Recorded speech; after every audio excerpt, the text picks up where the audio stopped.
ನಮಸ್ಕಾರ, ನ್ಯೂಸ್ 11 ಕರ್ನಾಟಕಕ್ಕೆ ಸ್ವಾಗತ. ನಾನು ತಾನಮ್ಮ. ಬೆಳಗಿನ ವಂದನೆಗಳು. ಈ ವೇದಿಕೆ ಮೇಲೆ ಆಸೀನರಾಗಿರ್ತಕ್ಕಂತಹ ನಮ್ಮ ಸಮಾಜದ ಹಿರಿಯ ಜೀವಿಗಳು, ಸಮಾಜಕ್ಕಾಗಿ ಕೂಡ ಶ್ರಮಿಸ್ತಕ್ಕಂಥವರು, ದಾನವಂತರು ಆಗಿರ್ತಕ್ಕಂತಹ ಸನ್ಮಾನ್ಯ HR ಉಟಗಿ ಅವರನ್ನ ಮತ್ತು ಭಾರತೀಯ ಜನತಾ ಪಾರ್ಟಿ ಮುಖಂಡರಾಗಿರ್ತಕ್ಕಂಥವರು ಮತ್ತು ರಾಜ್ಯ ಅಧ್ಯಕ್ಷರಾಗಿರ್ತಕ್ಕಂತಹ ಸನ್ಮಾನ್ಯ ಆನಂದ್ ಕೆ ಮಂಡ್ಯ ಅವರನ್ನ, ರಾಜ್ಯ ಘಟಕದ ಯುವ ಅಧ್ಯಕ್ಷರಾಗಿರ್ತಕ್ಕಂಥ ಸನ್ಮಾನ್ಯ ನಂದು ಗದಿಗೆ ಅವರನ್ನ ಮತ್ತು ಇನ್ನೋರ್ವ ನಮ್ಮ ಸಮಾಜದ ಯುವಕರಾಗಿರ್ತಕ್ಕಂತಹ ಬಸವರಾಜ್, ರಾಜ್ಯ ನಮ್ಮ ಸಮಾಜದ ಮುಖಂಡರು, ಯುವ ನಾಯಕರಾಗಿರ್ತಕ್ಕಂಥವರು ಮತ್ತು ಎಲ್ಲ ಮಾಧ್ಯಮರಿಗೆ ಮಿತ್ರರಿಗೆ ಶರಣಾರ್ಥಿಗಳು.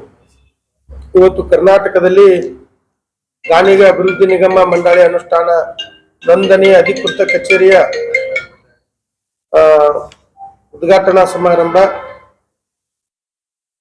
ಆಗ್ಬೇಕು ಅಂತಕ್ಕಂಥ ಕನಸು ರಾಜ್ಯದೊಳಗಿರ್ತಕ್ಕಂಥ 85 ಲಕ್ಷಕ್ಕಿಂತ ಗಾಣಿಗರ ಕನಸು ಆಗಿತ್ತದು.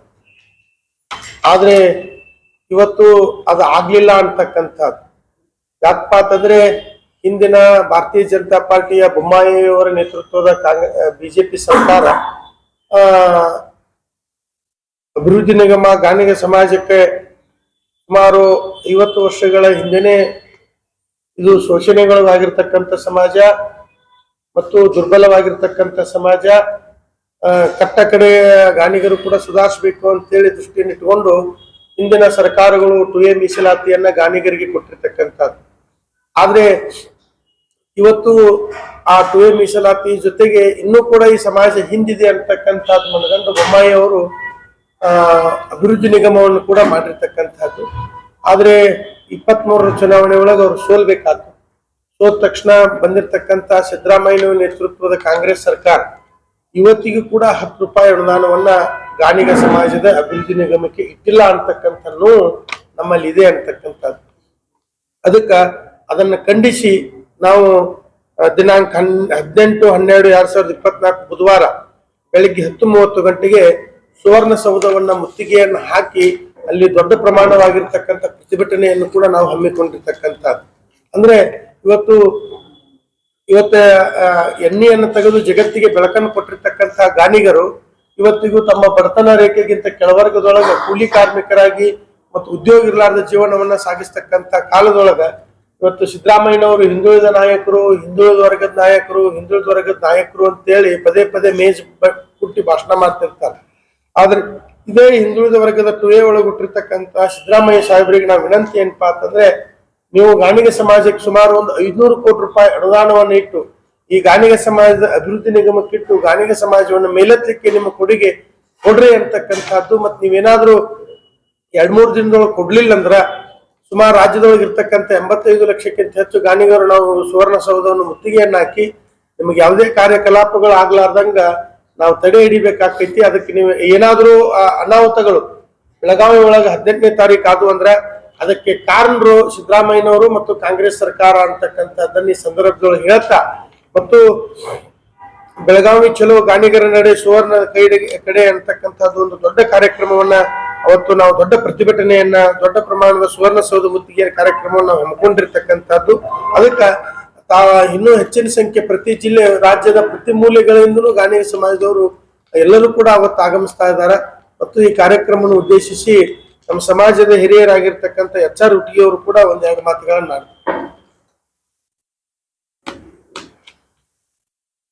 ಗಾಣಿಗ ಸಮಾಜವನ್ನ ಹಿಂದಿನ ಮುಖ್ಯಮಂತ್ರಿಗಳಾದ ದಿವಂಗತ ದೇವರಾಜ್ ಅರಸು ಅವರ ಮಂತ್ರಿಮಂಡಲದಲ್ಲಿದ್ದಂತ LG ಹಾವನೂರ್ ಅವರು ಮೊಟ್ಟ ಮೊದಲನೇ ಅಧ್ಯಕ್ಷರು. ಅವರು ಗಾಣಿಗ ಸಮಾಜವನ್ನ ಹಿಂದುಳಿದ ಸಮಾಜ, ಇದು ಅತ್ಯಂತ ಹಿಂದುಳಿದ ಸಮಾಜ, ಇದನ್ನ 2A ಸೇರಿಸಬೇಕು. ಆಗಿನ ಕಾಲದಲ್ಲಿ 2A ಅಂತ ಇರಲಿಲ್ಲ, BCM ಬ್ಯಾಕ್ವರ್ಡ್ ಕಮ್ಯುನಿಟಿ ಅಂತಿತ್ತು. ಬ್ಯಾಕ್ವರ್ಡ್ ಕಮ್ಯುನಿಟಿ ಒಳಗೆ ಅನೇಕ ಜಾತಿಗಳನ್ನು ಸೇರಿಸುವುದು, ಅದರೊಳಗೆ ಗಾಣಿಗ ಸಮಾಜವನ್ನು ಸೇರಿಸುವುದು. ಮೊದಲೇ ಸಲುವಾಗಿ ಮೊದಲನೇ ಆಯೋಗದಲ್ಲಿನೇ ಗಾಣಿಗ ಸಮಾಜ ಹಿಂದುಳಿದ ಸಮಾಜ ಅಂತ ಗುರುತಿಸಲಾಗಿದೆ. ತದನಂತರ ಬಂದ ಅನೇಕ ಹಿಂದುಳಿದ ಆಯೋಗಗಳು ಕೂಡ ಗಾಣಿಗ ಸಮಾಜವು ನಿಜವಾಗಲೂ ಹಿಂದುಳಿದ ಆಯೋಗ ಹಿಂದುಳಿದ ಸಮಾಜದ ಅಂತ ತಿಳ್ಕೊಂಡು ಅದನ್ನು ಮುಂದುವರ್ಸ್ಕೊಂಡು ಬಂದಿದ್ದಾವ. 2023ನೇ ಇಸ್ವಿಯಲ್ಲಿ ಬೊಮ್ಮಾಯಿಯವರು ಗಾಣಿಗ ಸಮಾಜವನ್ನ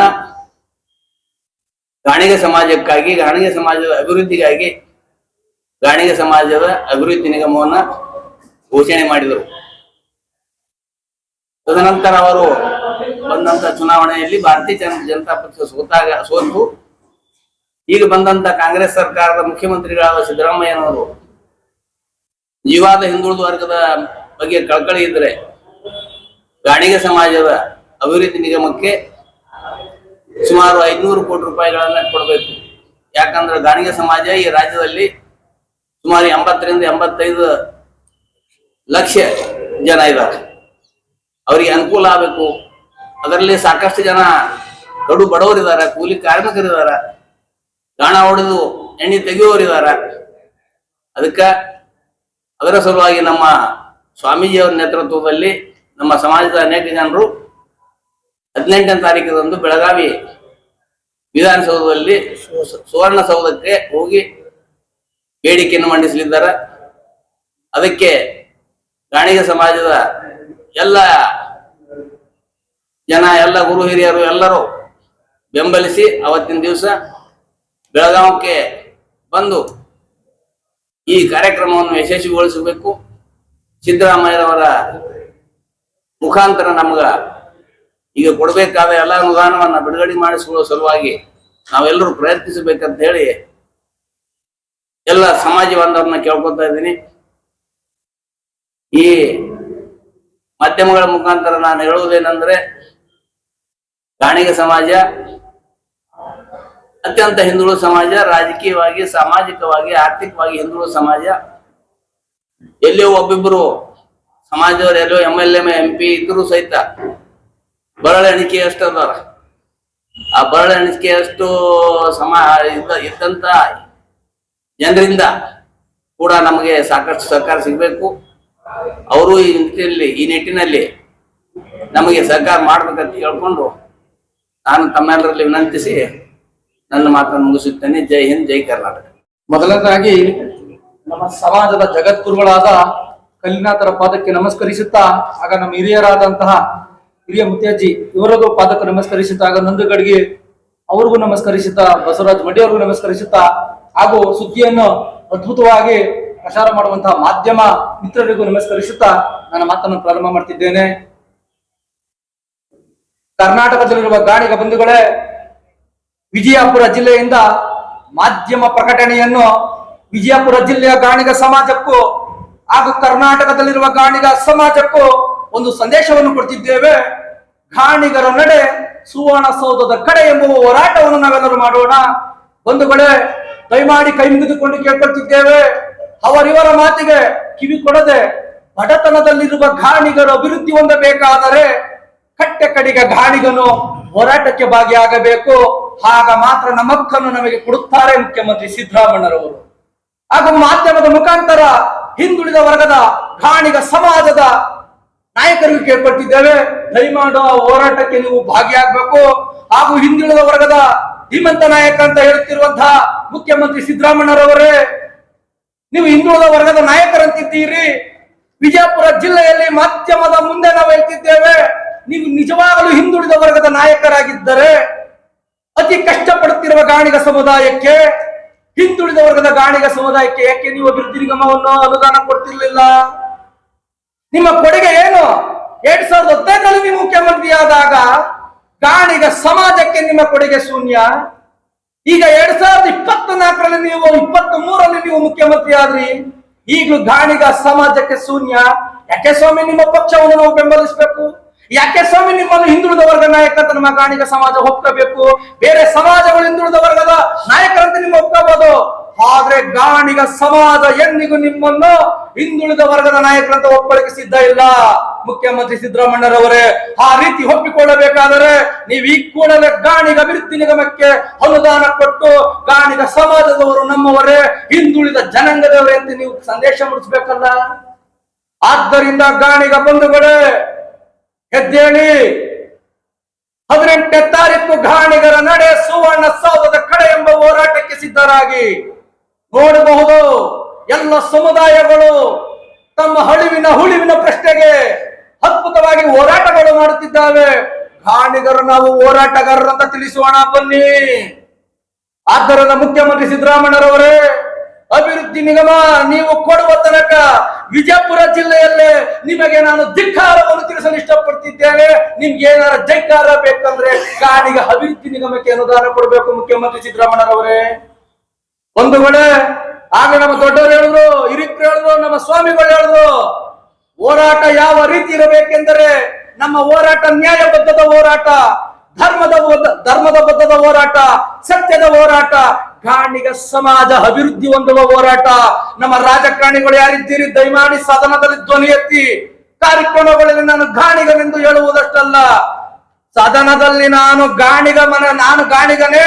ಗಾಣಿಗ ಸಮಾಜಕ್ಕೆ ಅನ್ಯಾಯವಾಗಿದೆ, ಗಾಣಿಗ ಸಮಾಜಕ್ಕೆ ಅಭಿವೃದ್ಧಿ ನಿಗಮ ಕೊಡಿ, ಅನುದಾನವನ್ನು ಕೊಡಿ ಎಂದು ಟೇಬಲ್ ತುಟ್ಟು ಮಾತಾಡಬೇಕು. ಯಾರು ಮಾತಾಡ್ತಾ ಇಲ್ಲ.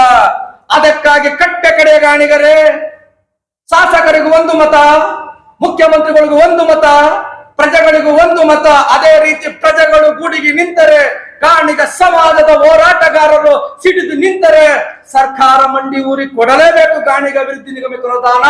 ಆ ರೀತಿ ಗುಡುಗಬೇಕು. ಗಾಣಿಗರ ಹೋರಾಟ ಗುಡುಗಬೇಕು, ನಡುಗಬೇಕು. ಸಿದ್ದರಾಮಯ್ಯರ ಸರ್ಕಾರ ನಡುಗಬೇಕು. ಆ ರೀತಿ ಹೋರಾಟಕ್ಕೆ ಭಾಗಿಯಾಗ್ತೀರಿ ಅಂತ ನಂಬಿ ಇಡೀ ಸಮಸ್ತ ಕರ್ನಾಟಕದ ಗಾಣಿಗರ ಪಾದಕ್ಕೆ ನಮಸ್ಕಾರ ಮಾಡುತ್ತಾ ಮತ್ತೆ ಹೇಳ್ತಿದ್ದೇವೆ, ಗಾಣಿಗರ ನಡೆ ಸುವರ್ಣಸೌಧದ ಕಡೆ ಎಂಬ ಸಂದೇಶದಲ್ಲಿ 18ನೇ ತಾರೀಕು ಹೋರಾಟ ಮಾಡೋಣ ಬುಧವಾರ. ಬನ್ನಿ ಗಾಣಿಗರೇ, ಎಲ್ಲರೂ ಗಟ್ಟಾಗಿ ಹೋರಾಟ ಮಾಡೋಣ ಎನ್ನುತ್ತಾ ಮಾಧ್ಯಮದವರಿಗೆ ಮತ್ತೊಮ್ಮೆ ನಮಸ್ಕಾರ ಮಾಡುತ್ತಾ ಈ ಸುದ್ದಿಯನ್ನು ಅದ್ಭುತವಾಗಿ ನೀವು ಪ್ರಚಾರ ಮಾಡಿ ಅಂತ ಹೇಳ್ತಾ ನಮಸ್ಕಾರ ಮಾಡಿ ನನ್ನ ಮಾತು ಮುಗಿಸ್ತೀನಿ. ಜಾಸ್ತಿ ಇದ್ದವರು ಈಗ ಕಮ್ಮಿ ಆದ್ರೆ ಗಾಣಿಗ ಸಮಾಜ ಈಗ ಏನಲ್ಲ, ಆವಾಗ ಬಿಜೆಪಿ ಗವರ್ಮೆಂಟ್ ಇದ್ದಾಗ ಫುಲ್ ಪವರ್ಫುಲ್, ನಾವು 8ರಿಂದ 10 ಲೋಕಸಭಾ ಸೀಟ್ಸ್ ನಾವು ಹೊಂದಿದ್ದೇವೆ. ನಾವೆಲ್ಲ ಫುಲ್ ಪವರ್ಫುಲ್ ಆಗಿದ್ದೀವಿ, ಇನ್ಫ್ಲುಯೆನ್ಸ್ ಮಾಡ್ತೀವಿ. ನಮಗೆ ಅವ್ರಿಗೆ ಮಿನಿಸ್ಟರ್ ಸ್ಥಾನ ಬೇಕೇ ಬೇಕು, ಅವ್ರಿಗೆ ಯೂನಿಯನ್ ಮಿನಿಸ್ಟರ್ ಸ್ಥಾನ ಬೇಕಂತ ಅವಾಗ ಡಿಮಾಂಡ್ ಮಾಡ್ತಾರೆ. ಈಗ ಒಮ್ಮಲಿಗೆ ಹಿಂದುಳಿದ ವರ್ಗ ಆಗ್ಬಿಟ್ರೆ ನೀವು. ಈಗ ಪಂಚಮಸಾಲಿ ಸಮುದಾಯದ ಒಂದು ಸ್ಟ್ರೈಕ್ ನಡೀತಾ ಇದೆ, ಅದ್ರ ಜೊತೆ ನಿಮಗೂ ಒಂದು ಸ್ಟ್ರೈಕ್. ಎಲ್ಲರಿಗೂ ಒಂದೊಂದು ಅಭಿವೃದ್ಧಿ ನಿಗಮ ಸ್ಥಾಪನೆ ಮಾಡ್ತಾರೆ ಸರ್. ಈಗ ಅಭಿವೃದ್ಧಿ ನಿಗಮಗಳು ಆಲ್ರೆಡಿ ಎಲ್ಲ ಆಗವೆ. ಅಭಿವೃದ್ಧಿ ನಿಗಮ ಸ್ಥಾಪನಾ ಮಾಡ್ಬೇಕು, ಮಾಡಿದಾರ. ಅಭಿವೃದ್ಧಿ ನಿಗಮ ಅನುದಾನ ಬಿಡುಗಡೆ ಮಾಡ್ತಾರೆ. ಯಾಕೆ ಬಿಡುಗಡೆ ಮಾಡ್ತಾ ಇಲ್ಲ? ಇಲ್ಲ ನೋಡ್ರಿ, ಅವರು ಹೊಸದಾಗಿ ಕೇಳಕತ್ತಾರ ಪಂಚಮಸಾಲಿ ಸಮಾಜದವ್ರು. ನಮ್ದು ಆಲ್ರೆಡಿ ಐತಿ.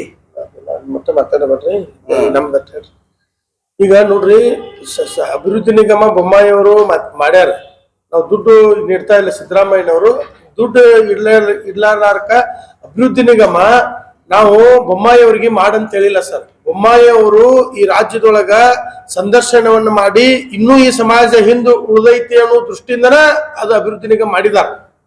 ನಾವೇನ ಅದಕ್ಕೆ ಮೊದಲು ಸುವರ್ಣಸೌಧ, ವಿಧಾನಸೌಧ ಮುತ್ತಿಗೆ ಹಾಕಿ ನಮ್ಗೆ ಅಭಿವೃದ್ಧಿ ನಿಗಮ ಮಾಡ್ರಿ ಅಂತ ನಾವ್ ಇಲ್ಲಿ ದಾಖಲೆ ಮಾಡಿಲ್ಲ. ಅವನೂರವ್ರು ವರದಿ ಕೊಡಾಕ ಮತ್ತು ಅದಕ್ಕೆ ಮೊದಲು ನಾವು ವಿಧಾನಸೌಧ ಮುತ್ತಿಗೆ ಹಾಕಿ ನಮ್ಗೆ ಟೋಯೆ ಕೊಡ್ರಿ ನಾವು ಹಿಂದುಳಿದ ಕೇಳಿಲ್ಲ. ಕರೆ ಸಂದರ್ಶನ ಮಾಡಿ ಅವನೂರವ್ರ ಸಂದರ್ಶನ ಕೊಡುವುದ್ರಿಂದನೇ ನಮಗ ಟೋಯೆ ಮೀಸಲಾತಿ ಕೊಟ್ಟಾರ.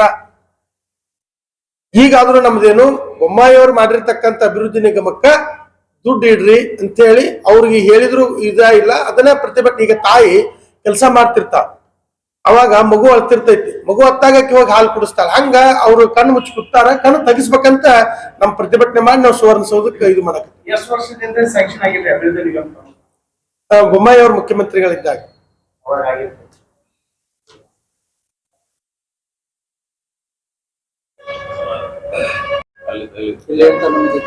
ಬಿಜಾಪುರದಿಂದ ನಮ್ಮ ನಂದುಗಡಿಗೆ ಅವ್ರು ಹೇಳ್ತಾರೆ. ಸುಮಾರು ಒಂದು ಎಲ್ಲ ನಮ್ಮ ರಾಜ್ಯದ ತುಂಬಾ ಜನ ಬರ್ತಾ ಇದ್ದಾರೆ. ಒಂದು 50 to 60 ಸಾವಿರ ಜನ ಕೂಡುವ ಸಂಭವ ಇದೆ. ಬೇರೆ ಬೇರೆ ಜಿಲ್ಲೆ, ಎಲ್ಲಾ ಜಿಲ್ಲೆಯಲ್ಲಿ ಪ್ರೆಸ್ ಮೀಟ್ ಮಾಡಿದ್ರೆ, ಬಾಗಲಕೋಟೆಯಲ್ಲಿ ಪ್ರೆಸ್ ಮೀಟ್ ಮಾಡಿದ್ದೀವಿ, ಇವತ್ತು ಬಿಜಾಪುರ ಜಿಲ್ಲೆಯಲ್ಲಿ ಪ್ರೆಸ್ ಮೀಟ್ ಮಾಡಿದ್ದೀವಿ. ಆಮೇಲೆ ಜೇವರ್ಗಿ ತಾಲೂಕಲ್ಲಿ ನಮ್ಮ ಜಿಲ್ಲಾಧ್ಯಕ್ಷರು ಪ್ರೆಸ್ ಮೀಟ್ ಮಾಡಿದ್ದಾರೆ. ಎಲ್ಲಾ ಕಡೆ ಸ್ವಾಮೀಜಿಯವರು ಕರೆ ಕೊಟ್ಟಿದ್ದಾರೆ, ಎಲ್ಲರಿಗೆ ಫೋನ್ ಮಾಡಿ ಹೇಳ್ತಾ ಇದ್ದಾರೆ ಎಲ್ಲಾರು ಬರ್ತೀವಿ, ನಾವು ಅಲ್ಲಿಂದ ಎಷ್ಟು ಜನ ಕರ್ಕೊಂಡ್ ಬರ್ತೀವಿ, ಇಷ್ಟು ಜನ ಕರ್ಕೊಂಡ್ ಬರ್ತೀವಿ ಅಂತ ಹೇಳಿ ಎಲ್ಲಾರು ಮುಖಂಡರು, ನಮ್ಮ ಸಮಾಜದ ಮುಖಂಡರು ಎಲ್ಲ ಹೇಳ್ತಾ ಇದ್ದಾರೆ ಬರ್ತೀವಿ. ಅಧಿವೇಶನದಲ್ಲಿ ನಿಮ್ಮ ಬೇಡಿಕೆ ಈಡೇರಲಿಲ್ಲ ಅಂದ್ರೆ ಮುಂದಿನ ಹೋರಾಟ ಯಾವ ತರ ಆಗ್ತದೆ? ಈಗ ಅಭಿವೃದ್ಧಿ ನಿಗಮ ಈಗೆಲ್ಲ ಗಾಡಿಗೆ ಸಭಾದೆ ನಿಗಮಕ್ಕ ಅವ್ರ ಬಿಡುಗಡೆ ಬದುರಿ ಆಗ್ತಿಲ್ಲ ಅದ್ರ ಬೇಡಿಕೆ ಈಡೇರಲ್ಲ ಬದುರಿ ಹೋರಾಟ ಯಾತ್ರ ಈಗಂತೂ 18ನೇ ತಾರೀಕು ಒಳಗ ನಮ್ದು 100-101 ಬೇಡಿಕೆ ಈಡೇರಿಸ್ತಾರಂತಕ್ಕಂಥ ಭರವಸೆ ನಮ್ಮಲ್ಲಿ ಐತಿ. ಯಾಕಂದ್ರ ನಿನ್ನೆ ಮುಖ್ಯಮಂತ್ರಿಗಳು ಅಶೋಕ್ ಮನಗೂಳಿ ಅವರ ಸುಪುತ್ರಿ ಲಗ್ನಕ್ಕೆ ಬಂದಾಗ ಇಲ್ಲಿ ಐಬಿ ಒಳಗೇನೋ ಒಂದ್ ಮಾತು ಹೇಳಿ ಹೋಗಿದಾರಂತ. ನಮ್ಮ ಸಮುದಾಯದವರು ಅವ್ರಿಗೆ ಮನವಿ ಕೊಟ್ಟಾಗ ಇಲ್ಲ ಅಭಿವೃದ್ಧಿ ನಿಗಮಕ್ಕೆ ನಾ ದುಡ್ಡು ಇಡ್ತೀನಿ ಅಂತಕ್ಕಂಥ ಮಾತನ್ನ ಈಗಾದ್ರೂ ನಮ್ದೇನ್ 18ನೇ ತಾರೀಕಿಗೆ ನಾವು ಅವ್ರ 18ನೇ ತಾರೀಕು ಒಳಗ 50 ಕೋಟಿ 100 ಕೋಟಿ 200 ಕೋಟಿ 10 ಕೋಟಿ 1 ಕೋಟಿ 10 ರೂಪಾಯಿ ಇಡ್ತೀನಿ ಅಂತೇಳಿ ಭರವಸೆ ಕೊಟ್ರ ನಾವು ಸಮಾಜದ ಮುಖಂಡರ ಜೊತೆ ಮಾತಾಡಿ ಮುಂದಿನ ನಿರ್ಧಾರ ಮಾಡ್ತೀವಿ. ಸುಮಾರು ಒಂದ 40-50 ಸಾವಿರ ಜನ ಕೊಡ್ಬೋದು ನಮ್ದು ಐತಿ. ನಾವು ಅಷ್ಟು ನೋಡ್ಬೇಕು. ರಾಜ್ಯಾದ್ಯಂತ ನಿರಂತರ ಸುದ್ದಿಗಾಗಿ ನೋಡ್ತಾ ಇರಿ ನ್ಯೂಸ್ 11 ಕರ್ನಾಟಕ. ಲೈಕ್ ಮಾಡಿ, ಶೇರ್ ಮಾಡಿ, ಸಬ್ಸ್ಕ್ರೈಬ್ ಮಾಡಿ ಹಾಗೂ ಬೆಲ್ ಐಕಾನ್ ನ ಒತ್ತಿರಿ.